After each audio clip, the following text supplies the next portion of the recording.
ಬದುಕು ಜಟಕ ಬಂಡಿ. ಸಿನಿಮಾ ನಟಿಯರು ಅಂದರೆ ಒಂದು ಬ್ಯಾಡ್ ಒಪಿನಿಯನ್ ಇತ್ತು. ಈಚಿನ ತಾರೆಯರು ಅದನ್ನೆಲ್ಲ ಅಳಿಸಿ ಒಂದು ಒಳ್ಳೆಯ ಹೆಸರು ಸಂಪಾದನೆ ಮಾಡಿದ್ದಾರೆ. ಚಲನಚಿತ್ರದಲ್ಲೂ ಮರ್ಯಾದಸ್ಥರು ಇರ್ಬೋದು ಅಂತ ತೋರಿಸ್ಕೊಟ್ಟಿದ್ದಾರೆ.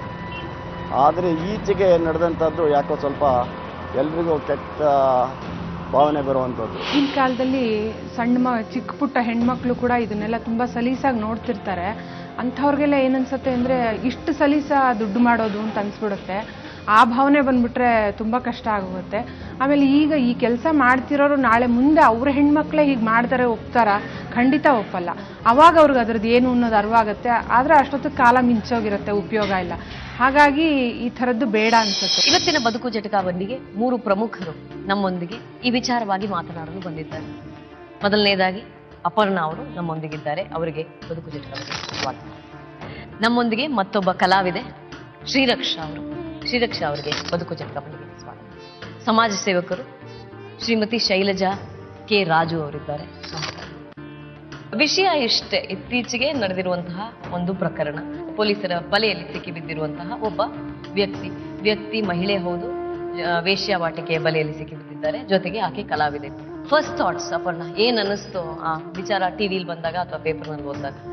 ಪೇಪರ್ನಲ್ಲಿ ಓದಿದಾಗ ಓ ಹೌದಾ ಹೀಗೇನಾ, ಹೀಗಾಯ್ತಾ ಅಂತ ತುಂಬಾ ಸಾಮಾನ್ಯವಾಗಿ ಬರುವಂಥ ಪ್ರತಿಕ್ರಿಯೆ ಉದ್ಗಾರ ನನ್ನ ಕಡೆಯಿಂದಾನು ಬಂತು.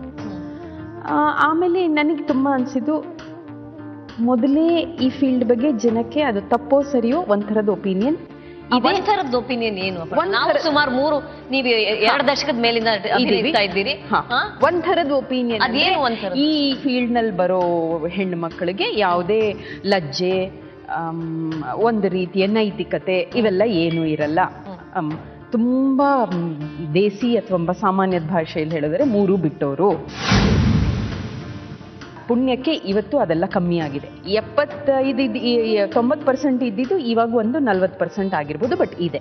ಶ್ರೀರಕ್ಷಾ ಅವರೇ, ಏನ್ ಅನ್ನಿಸ್ತು ಫಸ್ಟ್ ಥಾಟ್ಸ್ ವಿಚಾರ ಟಿವಿಲಿ ಬಂದಾಗ? ಸಂಕಟ ಆಯ್ತು. ಅದರಲ್ಲೂ ಕಲಾವಿದ್ರು ಅಂದಾಗ ಇವತ್ತು ಒಬ್ಬರು ಮಾಡೋ ತಪ್ಪಿಗೆ ಇಡೀ ಕಲಾವಿದ ಸಮೂಹನ ಹೇಳ್ತಾರಲ್ಲ.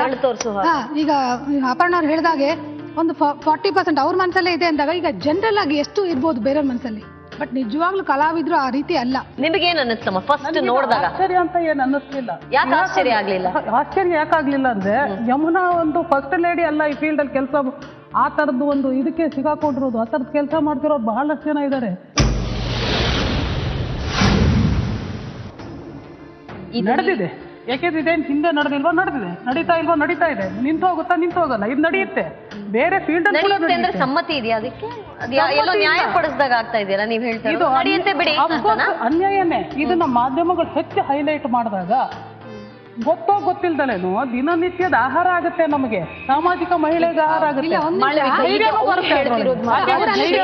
100 ನಾನು ಒಪ್ತೀನಿ. ಇವತ್ತು ಬ್ರೇಕಿಂಗ್ ನ್ಯೂಸ್ ಇಂಥ ಇದ್ರಲ್ಲಿ ಅದು ಬ್ರೇಕಿಂಗ್ ನ್ಯೂಸ್ ಯಾಕಾಗಬೇಕು? ಅದು ಯಾಕೆ ಬ್ರೇಕಿಂಗ್ ನ್ಯೂಸ್? ಇನ್ಯಾವುದೋ ಅಲ್ಲಿ ಏನೋ ಒಂದು ಒಳ್ಳೆ ಕೆಲಸ ನಡೀತಿದೆ, ಅದು ಯಾಕೆ ಬ್ರೇಕಿಂಗ್ ನ್ಯೂಸ್ ಆಗಲ್ಲ? ಬೇಡದ್ದನ್ನ ಜಾಸ್ತಿ ಹೈಲೈಟ್ ಮಾಡಿ ನೆಗೆಟಿವ್, ಆ ನಕಾರಾತ್ಮಕ ಧೋರಣೆ ಏನಿದೆ ಅದು ವಿಜೃಂಭಿಸುವ.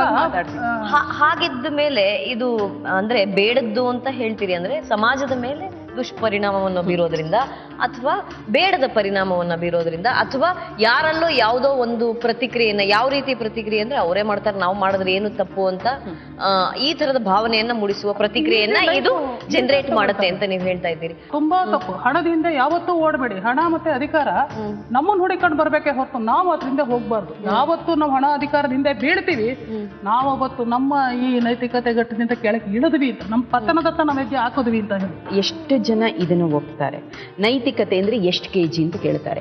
ಇವತ್ತಿನ ಸತ್ಯ ನೀವು ಒಪ್ಕೊಳ್ಳಿ ಬಿಡ್ಲಿ, ಹಣ, ಅಧಿಕಾರ, ಯಶಸ್ಸು. ಅಲ್ಲ, ನೀವು ಅದನ್ನ ಹೇಳಕ್ಕಾಗಲ್ಲ. ನಾವು ಈ ಸಮಾಜದಲ್ಲಿ ಬದುಕ್ತಾ ಇರೋರು, ಈ ಸಮಾಜದಲ್ಲಿ ಬದುಕಬೇಕಾದ್ರೆ ಕೆಲವು ನಾವು ಒಂದು ಚೌಕಟ್ಟು ಒಳಗೆ ಬರಬೇಕು. ಒಂದು, ನಾವು ಏನ್ ವೃತ್ತಿ ಮಾಡ್ತೀವಿ ಆ ವೃತ್ತಿ ಧರ್ಮನ ಗೌರವಿಸಬೇಕು. ಖಂಡಿತ. ನನಗೆ ನೈತಿಕತೆ, ಒಂದು ಬದ್ಧತೆ ಇರಬೇಕು, ಸಾಮಾಜಿಕ ಮೌಲ್ಯಗಳು ಇರಬೇಕು. ಇದ್ದುಕೊಂಡು ನನ್ನ ಅನಿವಾರ್ಯಕ್ಕೆ ನಾನು ಕೆಲಸ ಮಾಡಿದಾಗ ನಿಜವಾಗ್ಲೂ ಒಳಪಡದಲ್ಲೇ ಇರುವಂತ ನಿಮ್ಮಂತ ಎಷ್ಟೋ ಹೆಣ್ಮಕ್ಳುಗಳಿದ್ದೀರ. ಖಂಡಿತ. ಹೌದಾ? ಅದನ್ನ ಮೀರಿ ಆಚೆ ಕಡೆಗೆ ಬಂದಂತ ಯಮುನಾ ಅಂತ ನಟಿಗಳು ಇವತ್ತು ಬೀದಿ ಪಾಲಾಗ್ತಿರೋದು ಹಲವಾರು ಹೆಸರಿಗೆ ಕೆಟ್ಟ ಹೆಸರುಗಳು ಬರ್ತಾ ಇದೆ. ಜನಜೀವನದಲ್ಲಿ ಈ ಒಂದು ರಂಗ ಕೆಳಮಟ್ಟಕ್ಕೆ ಇಳಿಯುತ್ತೆ. ಅವರು ಆ ಒಂದು ಮಾನಸಿಕವಾದ ಒಂದು ಕನ್ನಡಿ ಒಡೆದೋದಾಗ ಒಂದಾಗಿ ಎಫೆಕ್ಟ್ ಆಗುತ್ತೆ. ಅವ್ರ ಚಿತ್ರಣನೂ ಒಡೆದೋಗುತ್ತೆ, ಪ್ಲಸ್ ನಿಮ್ಮ ಆ ರಂಗದ ಮೌಲ್ಯಗಳು ಪುಸ್ತಕ ಅಲ್ಲ. ಒಂದು ನಿಮಿಷ ಶೈಲಜಾ ಅವ್ರಿ, ಇದಕ್ಕೆ ನಾ ಹೇಳ್ತೀನಿ ಮಾಳವಿಕಾ, ನಾ ಏನ್ ಹೇಳಕ್ ಬಯಸ್ತೀನಿ, ತುಂಬಾ ನೋವಿಂದ ಅದನ್ನ ಕೇಳ್ತಾ ಇದ್ದೀನಿ. ನೈತಿಕತೆ ಅಂದ್ರೆ ಏನು, ಎಷ್ಟು ಕೆಜಿ ಅಂತ ಕೇಳುವ ದಿನಗಳು. ಸಾಮಾಜಿಕ ಬದ್ಧತೆ ಇವ್ರು ಹೇಳಿದ್ರು. ಈಗ ಮಾಳವಿಕಾ ಅಂದ್ರೆ ಒಂದ್ ದೃಷ್ಟಿ ಇರುತ್ತೆ, ಅಪರ್ಣ ಅಂದ್ರೆ ಒಂದ್ ದೃಷ್ಟಿ ಇರುತ್ತೆ, ಅವ್ರು ನಿಜ ಜೀವನದಲ್ಲೂ ಈ ತರದ ಮೌಲ್ಯಗಳಿಗೆ ನಿಲ್ತಾರೆ ಅನ್ನೋ ಧೋರಣೆ ಇರುತ್ತೆ ಅಂತ. ಅದು ತುಂಬಾ ನಿಜ. ಒಬ್ಬ ಕಲಾವಿದನಿಗೆ ಅಥವಾ ಒಂದು ಸಾಮಾಜಿಕ ಮುಖ ಇರೋ ಯಾರಿಗೇ ಆಗ್ಲಿ, ನನ್ಗೊಂದು ಸಾಮಾಜಿಕ ಬದ್ಧತೆ ಇದೆ, ಜನ ನನ್ನನ್ನು ನೋಡ್ತಿದ್ದಾರೆ, ನನ್ನಿಂದ ಏನೋ ನಿರೀಕ್ಷೆ ಮಾಡ್ತಿದ್ದಾರೆ, ಹಾಗಾಗಿ ನಾನು ಹೀಗೆ ನಡ್ಕೋಬೇಕು, ನನ್ಗೊಂದು ಸಾಮಾಜಿಕ ಬದ್ಧತೆ ಇದೆ ಅನ್ನೋದನ್ನ ಆತ ನೋಡ್ಬೇಕು, ಆತ ಅಥವಾ ಆಕೆ. ಇವತ್ತು ನೈತಿಕತೆ ಬಗ್ಗೆ ಯಾರು ಯೋಚನೆ ಮಾಡ್ತಾರೆ, ಸಾಮಾಜಿಕ ಬದ್ಧತೆ ಬಗ್ಗೆ ಯಾರು ಯೋಚನೆ ಮಾಡ್ತಾರೆ? ಅಂಥ ನೈತಿಕತೆ ಬಗ್ಗೆ ಸೋ ವಾಟ್, ಜೀವನ ಇದು, ಐ ವಾಂಟ್ ಟು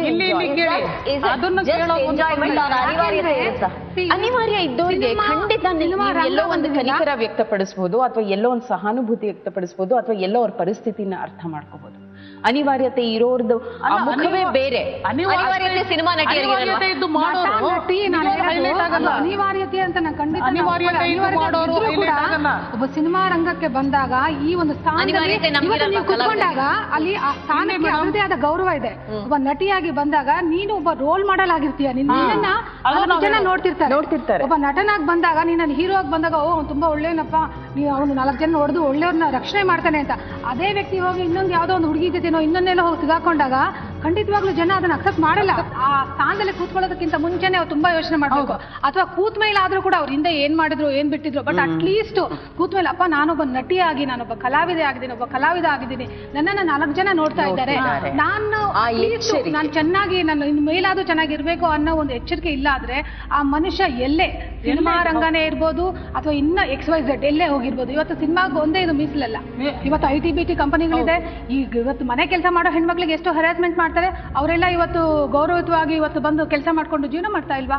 ಹಿಂದೆ ಎಲ್ಲ ಹೇಳೋರು, ಈಗ MGR ತರದವರಾಗ್ಲಿ ಅಥವಾ ರಾಜ್ಕುಮಾರ್ ತರದವರಾಗ್ಲಿ ಹೊರಗಡೆ ಪ್ರಪಂಚಕ್ಕೆ ಕಾಣಿಸ್ತಾ ಇದ್ದಿದ್ದೇ ಬಹಳ ಕಡಿಮೆ. ಅಂದ್ರೆ ಎಲ್ಲ ಸ್ಟುಡಿಯೋಗಳಲ್ಲಿ ಶೂಟಿಂಗ್ ಮಾಡ್ತಾ ಇದ್ರಿಂದ, ಹಾಗಾಗಿ ಹೊರಗಡೆ ಕಂಡಾಗ ತುಂಬಾ ಎಚ್ಚರಿಕೆಯಿಂದ, ಅದು ಸಣ್ಣ ವಿಚಾರ ಇರ್ಬೋದು, ಒಂದು ಸಿಗರೆಟ್ ಸೇದೋರು ಇರ್ಬೋದು, ಅಥವಾ ಪಬ್ಲಿಕ್ ಆಗಿ ಡ್ರಿಂಕ್ಸ್ ಸೇವಿಸೋದಿರಬಹುದು, ಯಾವುದೇ ಇರಬಹುದು, ಯಾವುದನ್ನು ಮಾಡ್ತಿರ್ಲಿಲ್ಲ.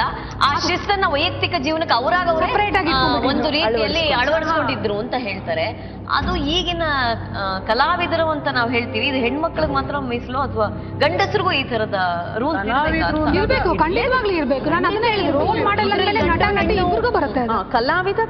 ಕಲಾವಿದೆಯೋ ಕಲಾವಿದನು ಯಾರಾದ್ರೂ ಸಾಮಾನ್ಯರೊಂದಿಗೆ ಬೆರೆಯುವಾಗ ಏನಾಗಿರುತ್ತೆ ಈ ತರದ ವಿಚಾರಕ್ಕೆ ಪ್ರತಿಕ್ರಿಯೆ? ಇವರೆಲ್ಲ ಹೀಗೆ ಬಿಡ್ರಿ ಅಂತ ಹೇಳೋರು ಇರ್ತಾರ? ಮೇಡಮ್, ನೀವು ಈ ವಿಷಯದ ಬಗ್ಗೆ ನಾವು ಈ ತರ ಡಿಸ್ಕಷನ್ ಮಾಡ್ತೀನಿ ಅನ್ನುವಾಗ ಆಕ್ಚುಲಿ ನಾನು ಸುಮಾರು ಜನರ ಹತ್ರ ಮಾತಾಡಿದೆ. ನಾನು ಇಂಥ ವಿಷಯದ ಬಗ್ಗೆ ನಾನು ಮಾತಾಡೋಕೆ ಹೋಗ್ತಾ ಇದ್ದೀನಿ, ಇದ್ರೊಳಗೆ ನಿಮ್ಮ ಒಪಿನಿಯನ್ ಏನಂತ ಹೇಳಿ. ಕೆಲವರು ನಿಮ್ಮನ್ನ ಗುರ್ಸಿದ್ರು. ಮಾಳವಿಕಾ ಪ್ರೋಗ್ರಾಮ್ ಅಂದಾಗ ನೀವು ಮಾಳವಿಕಾ ಪ್ರೋಗ್ರಾಮು ಮಾಳವಿಕಂದೇ ಅದು ಪ್ರೋಗ್ರಾಮು, ಅವ್ರು ನಿಜವಾಗ್ಲೂ ಸ್ಪಂದಿಸ್ತಾರೆ, ಒಳ್ಳೆ ಪ್ರೋಗ್ರಾಮು, ಆಕೆ ಏನಾದ್ರು ಕೊಟ್ರೆ ಒಂದು ಸಮಾಜಕ್ಕೆ ಒಳ್ಳೇದು ಕೊಡ್ತಾರೆ ಅನ್ನೋ ಅಭಿಮಾನದಲ್ಲಿ ಕೊಟ್ಟರು. ಬಟ್ ಇವ್ರ ಬಗ್ಗೆ ನಾನು ಮಾತಾಡ್ತೀನಿ ಅಂತ ಹೋದಾಗ, ಮೇಡಮ್ ಅವ್ರು ಅದು ವೈಯಕ್ತಿಕ ಅವ್ರು ಮಾಡ್ಕೊಂಡ್ರೆ ನಿಮ್ಗೇನ್ ಕಷ್ಟ ಅಂದ್ರೆ ಅವ್ರಿಗೆ ಒಳಗಡೆ ಅದು ಆಸೆ ಇದೆ. ಅಲ್ಲ, ಸಹಾನುಭೂತಿನೇ ಇರ್ಬೋದು. ಹೇಗೆ ಸಹಾನುಭೂತಿ ಅಂತ ಇದನ್ನ ಯಾರು ಅವ್ರ ಮನಸ್ಥಿತಿ ಅನಿವಾರ್ಯವಾಗಿ ಮಾಡಿದ ಹೆಣ್ಣು ಮಕ್ಕಳ ಅವ್ರ ಪಾಯಿಂಟ್ ಅವ್ರು ಏನ್ ಹೇಳ್ತಿರಲ್ಲ, ಪ್ರತಿಕ್ರಿಯೆ ವ್ಯಕ್ತಪಡಿಸಿದವರು ಸಹಾನುಭೂತಿ ಇರ್ಬೋದು. ಸಹಾನುಭೂತಿಯಿಂದಾನೆ ಅವ್ರ ಪಾಡಿಗೆ ಅವ್ರು ಮಾಡ್ಕೊಳ್ಳಿ ಬಿಡಿ. ಅದು ದುಡ್ಡಿಗೋಸ್ಕರ ಮಾಡುವಾಗ ಅದು ಸಹಾನುಭೂತಿ ಅಂತ ಅನ್ಸಲ್ಲ. ಇಲ್ಲ ಹೇಳುವಾಗ ಇಲ್ಲ ನೀವು ಹೇಳ್ತಾರಲ್ಲ, ಅವ್ರ ಒಳಗಡೆ ಅಡಗಿರೋ ಯಾವುದೋ ಒಂದು ಆಸೆಯನ್ನ ಇದು ಯಾಕೆ ಅಂದಾಗ ಅವರು ಅದನ್ನ ಹೇಳ್ಬಿಟ್ಟು ಅವರು ಅದನ್ನ ವಿಷಯನ ತುಂಬಾ ಮಾತಾಡಕ್ಕೆ ಇಷ್ಟಪಡ್ಲಿಲ್ಲ. ಅವ್ರು ವೈಯಕ್ತಿಕವಾಗಿ ತಗೊಂಡಾಗ ಆ ತರ ವಿಷಯಗಳು ಬಂದಾಗ ದುಡ್ಡು ಸಿಗುತ್ತೆ, ಹೌದು ನಮ್ಮ ಆಸೆ ನೆರವೇರಲ್ಲ, ನನ್ನಲ್ಲಿರೋದು ಒಂದು ರೂಪ, ನನಗೆ ವಿದ್ಯೆ ಇಲ್ಲ, ನಾನು ಎಲ್ಲಿ ಹೋದ್ರು ನಾನು ಈ ಒಂದು ಇದಕ್ಕೆ ಒಳಪಡ್ತೀನಿ, ನನ್ನನ್ನು ಈ ತರ ಬಳಸ್ಕೊಳ್ಳಕ್ಕೆ ಜನ ಪ್ರಯತ್ನ ಪಡ್ತಾರೆ. ಅವರೇ ಪ್ರಯತ್ನ ಪಟ್ಟಾಗ ನನ್ಗೇನು ಸಿಗಲ್ಲ. ನಾನು ಅದಕ್ಕೆ ಹೋದಾಗ ನನಗೇನೋ ಒಂದು ಸಿಗುತ್ತೆ, ನನ್ನ ಆಸೆನೂ ನೆರವೇರುತ್ತೇನೋ, ನಾನು ಯಾಕೆ ಮಾಡಬಾರ್ದು ಅನ್ನೋ ಪಾಯಿಂಟ್. ಜಟಕ